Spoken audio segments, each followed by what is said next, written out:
How about a series that looks at gaming, where it came from, how it's changing, and where it's going? This is just a pilot episode, so let me know down below if you think it's a good idea. All successful gaming platforms begin with standard hardware, so setting aside software development, let's focus on that. Of course, we'll cover the current console leaders, Nintendo, Microsoft, and Sony, but there are interesting newcomers using hardware in new ways, like Apple, Google, and Valve. Use the links below to watch a different episode, or just search for Gaming Wars on YouTube, but the best experience comes from clicking these pop-ups from a computer. Most of all, click subscribe with email notifications and follow on Twitter for updates. Let's get started. So how big are video games anyway? Let's get some perspective. In 2011, people spent $17 billion on music, while movie ticket sales were just over $10 billion. Want to guess how much money the gaming industry made in 2011?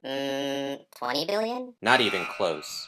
40 billion. How about this? Let's combine music and movie ticket money, double it, and video games still made 20% more than that. What? No wonder I'm always broke. How did video games get so big? To understand how video games, or interactive entertainment, went from 0 to 65 billion in 30 years, let's wind the clock back and look at the first generation of consoles. In 1972, entrepreneur Richard Baer invented the first game console. He tried to license it to the tech giants of the time, but only Magnavox saw the potential. Magnavox presents Odyssey, the electronic game of the future.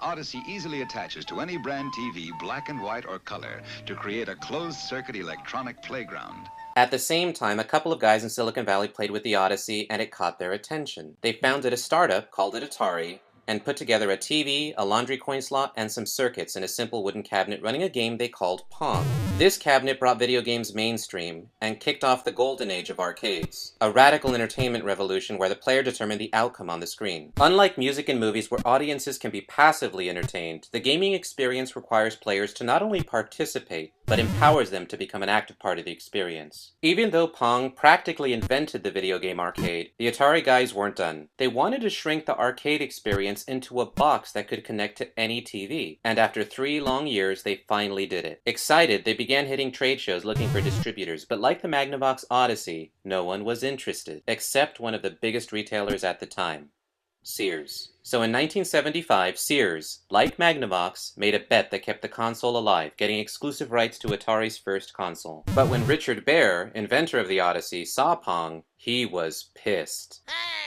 He felt Atari ripped off his games. They just put it in a different box. And eventually, Magnavox sued Atari over patent infringement, the first big battle in gaming wars. Being a startup, Atari didn't have much money and chose to settle, and give up rights to all products they released for 1 year. Oh no! So how did Atari fight back? Easy. They delayed the release of any new products for 1 year. In the meantime, a bunch of mediocre clones popped up, and then, in 1977, for the first time, supply outstripped demand, and the budding video game market crashed, killing the clones, leaving mostly Magnavox and Atari in the lead. People were really just bored of Pong. How did Atari make a comeback? Meanwhile, Atari was getting ready for the second generation of consoles. While locked out of the market by the Magnavox settlement, they were secretly building a cheap and flexible console that could play more than just one Atari game. But there was a problem. At the time, Motorola processors were too expensive. Then the famous MOS 6502 8-bit CPU came out at a cheap price and blew the doors wide open for a bunch of products like the Apple II, the Commodore PET, and the famous Atari 2600. Unlike the Pong console, the 2600 was inspired by a different game console that unfortunately came out just before the video game crash of '77, a flexible console that worked with separate programmable cartridges. But now with the improved MOS 6502, the 2600 had better graphics and sound. Okay, Atari, let's see your best pitch. You're out, Rose!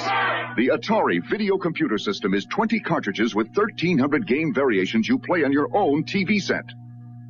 It shipped with Combat and later Pac-Man. The next year, Magnavox released its own processor-based console, the Odyssey 2, but the market was still weak from the crash. Even the Atari 2600 lost money at first, and in 1978, the founder, Nolan Bushnell, left the company for good. But this time, instead of retailers saving consoles, game developers kept the industry alive. In 1978, an innovative Japanese developer created an arcade game that was so successful it actually created a shortage of 100 yen coins in Japan, Space Invaders. This innovation single-handedly rescued the industry and highlighted the importance of good game development, ushering in the golden age of arcades. In California, A few frustrated Atari developers left the company to form Activision, the first third-party game company. These pioneers pushed the hardware of the 2600 with better games. Well, that space game there looks like a thrill a minute. Why not try a real blast? Laser Blast by Activision, a new breed of game cartridge for your Atari video computer system. Battle endless attackers, fight their force fields, and dodge their radar tracking systems. And by 1979, 2 years after its initial release, the Atari became the best-selling holiday gift. The next year, Atari licensed the popular Space Invaders to help it sell over 2 million consoles. For the first time, it became clear that a successful console required good games and a healthy developer community. Discover a world beyond your wildest dreams. Discover Atari. Pioneers in coin video games like Centipede, Tempest, and Asteroid that challenge you, excite you, test you like never before. Discover the Atari that opened your eyes to the world's most popular home video games like Space Invaders, Missile Command, and Warlord. But the competition just didn't stop. In 1980, Mattel released the Intellivision, the first 16-bit console, ultimately selling 3 million units.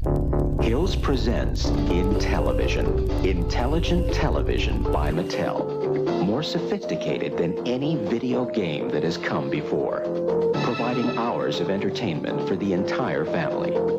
Intellivision, with one of the clearest game displays available today. Find this system, plus a complete line of sports and video game cassettes at Hills, where our game is low prices every day. And in 1982, the ColecoVision console packaged with the beautifully ported Donkey Kong game from a growing Japanese company sold 2 million units. You are the player, and the arcade is the arena. You focus your mind and propel yourself into a universe where you're the master of your destiny for as long as you can keep the trip going. This is the arcade experience. We're ColecoVision. We bring the arcade experience home with games like Donkey Kong with multiple screens, arcade controls, and arcade graphics that let you have the arcade experience at home because your vision is our vision. ColecoVision.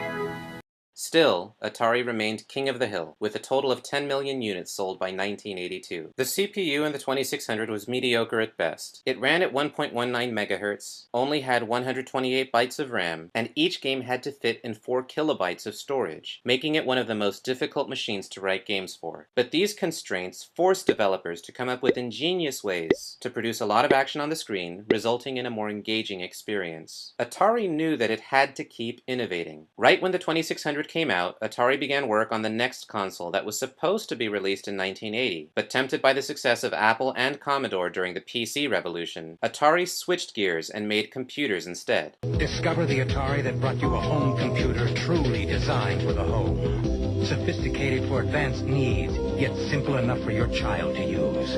Compose music, play advanced games, manage your finances, all at the touch of a button.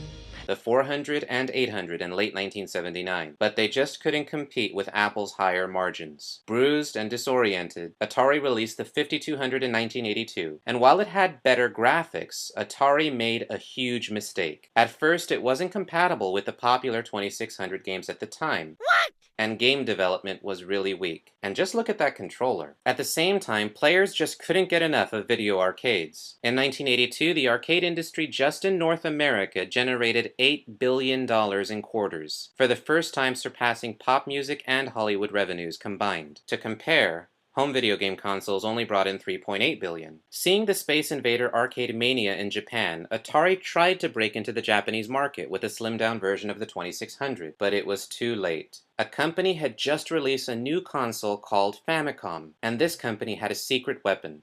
Something coming up the plumbing for Luigi's in a bind. Giant turtles out to get him, creepy crabs are right behind. Spider flies, jeepers guys, they're all coming out the pipes. Mario, where are you? It's Atari Mario Brothers with Mario from Donkey Kong, his brother Luigi, and lots of crazy creatures. And it's twice the fun when two play at once, because you need all the help you can get. Mario, where are you?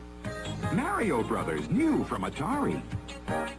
the most famous game designer in history. This man understood that all great games must start with a story, and together, they were about to revolutionize gaming in the third generation of consoles. So what do you all think? Stay tuned, because I hope to continue the series up to the current generation of consoles coming out, while highlighting some game developers that are pushing innovation in the mobile and social networking world today. To find the best deals for video games, please support the channel by clicking the Amazon links below and saving any good deals you find to your cart. Also, coming up in Game Wars 2013, I hope to go over the Nintendo Wii U platform before it's officially released. One of the things I love about YouTube is how your input helps guide the direction of this channel. Hit that like button if you'd like to see me finish the series. If you're a new viewer, please like, comment, share, and subscribe with email notifications to join my next appliance, where we try to keep up with innovation everywhere and the companies behind it. You can also follow a Twitter account for news and good tech deals.